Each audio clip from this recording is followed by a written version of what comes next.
So 90 points, plays 89 points, both at home.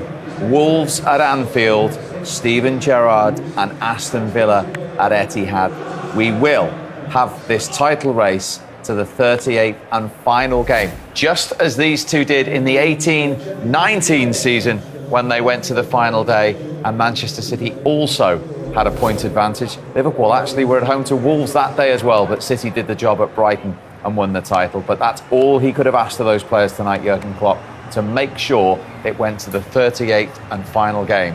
And it has. From behind, they've done it. Yeah, and I think the league, both teams involved, deserve it to go to the last game. It's been a brilliant season.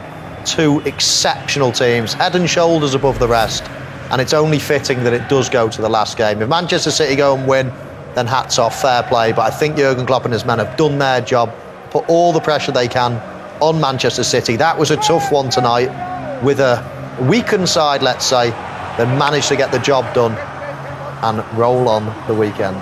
I think what's really interesting, and why you have to praise Liverpool so much as well, is, and James Milner touched on it there, there's lots of excuses you could have created for tonight, and we're all human. We all like the easy way if we can have it, and when you go 1-0 down and you've got all those excuses, the 120 minutes only a few days ago, they're going away, it's probably the furthest game that you can play away from home, all the changes. There's so many excuses that you could actually, but they just don't do that. This team are so mentally strong, no hiding place. They don't shirk a challenge at all, and I think that is where they're different to a lot of other teams. You know, I've played in lots of teams where the mentality is just every day in training. No one wants to lose a five-a-side, and you go to some places and it's all right to lose. It's okay. There's no hiding place here. Every day in training, every game, you've just got to put it in. Where does that come from? Within the group, I think the culture of a club. And again, we've mentioned it and we'll mention it again because it is so important in football. Leadership, not just from the top, but within a dressing room, is absolutely everything. Just look at the great teams over the years. Okay, there's a team that could win a league here and could win, but look at the great teams that have won multiple and dominated for periods. Look at the leaders, and I'm thinking Manchester United with the likes of Ince and Keane and, Bruce and Pallet, all those, Mark Hughes. I mean, Chelsea, that team of Essien and Drogba and Terry and Lampard, real leaders. This team, Liverpool now, loads and loads of leaders, and there's leaders all over. Arsenal, wow, you're looking at Adams and Vieira and all those great players. It's a common theme. You need leadership in the dressing room. And Manchester City, when they saw the Liverpool team, might have had a flicker of hope that they might not have needed Sunday.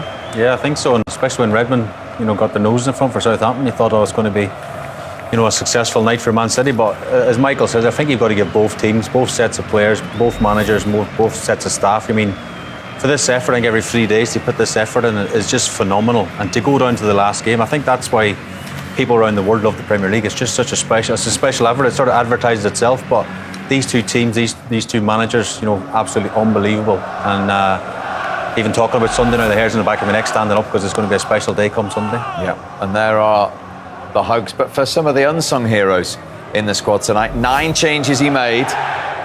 There's a triple pump. Interesting. And in terms of leaders tonight, the likes of Salah and Mane lead.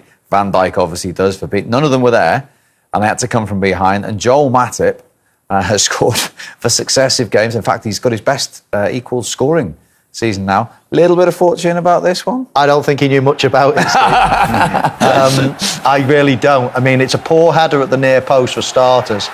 And don't get me wrong, he's brave, he's putting his head in there. But I think this just takes a little glancing flick off Walker-Peters just before it hits him. And look, I mean, even he's surprised when the ball goes in. Just think it takes a little nick there, Shay, and bounces into his head. And you can tell by the spin on the ball as well. Yeah, the near post guy's got to do better. He's got to head it up and away. But you just see it here in the last second, we sort of magnified it. He's unlucky, Walker-Peters, if I'm being honest. There's a bit of luck attached to it, but it's looked into the top corner as well, Steve. He won't be complaining about that. It's a massive goal for Liverpool in their season. And again, we talk about going to the last game of the season. That's the reason why, because of that header. But as you say, his best goal scorer in the season. He's improving as a player, getting better and getting important goals as well.